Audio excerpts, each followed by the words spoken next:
Kevin Bacon, it's so good to be connected to you this afternoon. Thanks for taking some time out of your day to do this with me. Good to see you, Gary. Good to see you. Thanks Thank for having you. me. Hey, as you know, because you and I go back a bit, this national model innovative program called 3 to PhD, of which you're the director of this very cool collaborative, is not only a fascinating concept that people can learn more about at another time, but boy, in addition to the coronavirus, there's just a lot of environmental change that you're having to deal with right now, especially as the collaborative director and working with kids and families in Northeast Portland that typically have far fewer resources, all of which is being strained like crazy right now. So I was really curious to hear from you.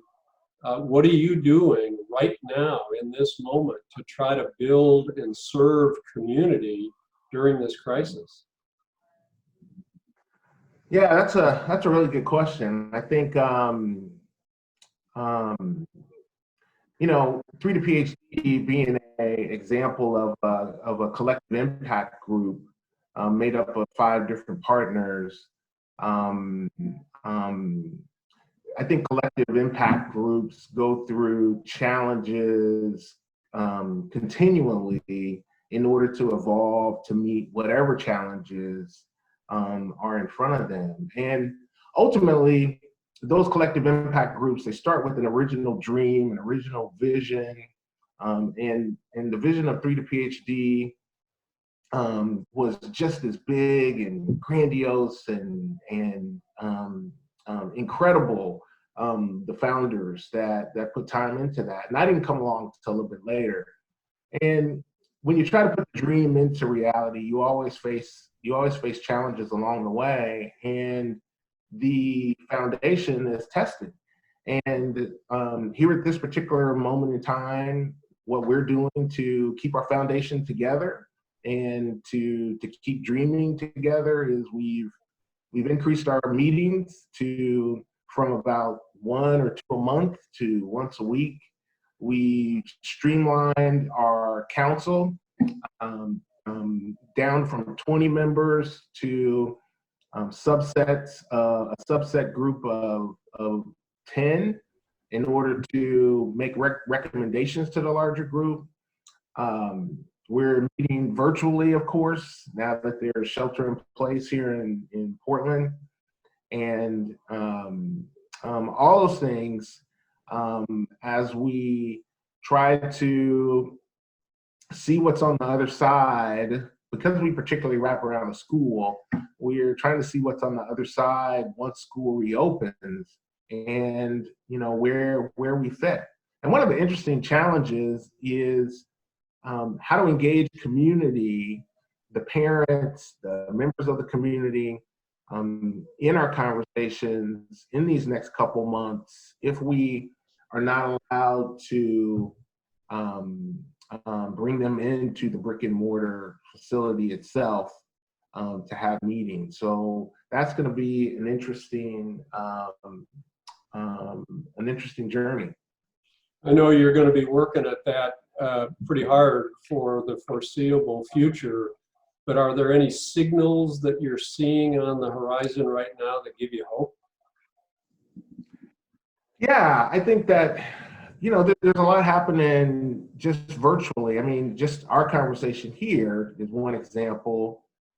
I've been trying to join as many webinars and chats and meets as possible to get a better sense of how this works in my life. I know that I, up until this point, have been sort of challenged by the virtual video conferencing and chatting. I just have always felt like I needed that body language of other people to in person to really get a feel for what people are really trying to say. And so as I have challenge myself to evolve and learn. Um, those are all things that everyone on our council is doing, and we're all bringing this back to our Friday meetings and charting a path forward. Well, I think you can feel comfortable that if you look to the left and look to the right, you're going to see a lot of fellow swimmers just like me that are up to their neck and learning new tools and adaptations just about as quickly as we can.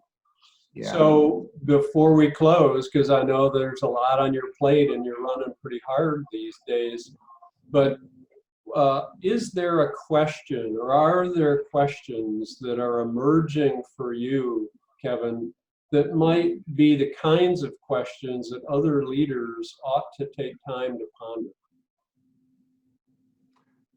Oh, yeah. I been thinking a lot about what some of the recent statistics around this virus have brought to light. And one of the things that we're seeing is the disproportionate impact on the African American community. And that's a surprise, but not a surprise that oftentimes African Americans and other demographics of color bear the brunt of our country's challenges. And I think this virus has magnified that and just really brought it to light, and really has put us up against, Ben Franklin's quote of an ounce of prevention is worth a pound of cure. And we in America, we're really good at crisis, but in my experience, we're not so good at preventing crisis. And a program like 3 to PhD is about prevention. It's about investing early. It's about helping families to help themselves, empowerment. It's about not just giving resources, but how to find resources, how to make resources last. When we're in the middle of a crisis, you really see that emerge in our country, where people will look to the common good over their own personal interests. And there's always exceptions to the rule, but in general, you see a lot more concern about the common good. And then as that crisis fades, we go back to business as normal, and those that are at the bottom of the ladder, so to speak, are sort of left to their own devices. And so the question is, how do we keep that momentum that sometimes we start in a crisis? How do we keep that going? How do the smiles and the waves that I get now just randomly driving down the street, I see so many people waving and being friendly, and and there was that same sense after 9/11 that we're really, boy, like a massive permission slip was signed that we could all say hello. and not feel like, why does he say hi to me? And will that momentum continue? And how can I be a part of helping that to continue? And how can I be a part of making sure that the magnifying glass doesn't switch off of the inequities as we move through this crisis and toward whatever comes next, and make us better prepared for whatever's next. Well, it's my hope that maybe the simple contribution that you and I are making by calling that question to the fore, by inviting us to keep our minds, our hearts, and our resolve open to these inequities that are being laid bare. We can't shirk from this, and I sure appreciate you lifting that up. As I do, you're just being available to me today. Thanks. This is Wisdom on the Fly, and I just got a dose from Kevin Bacon. Thank you. Thanks. Be well. Yeah.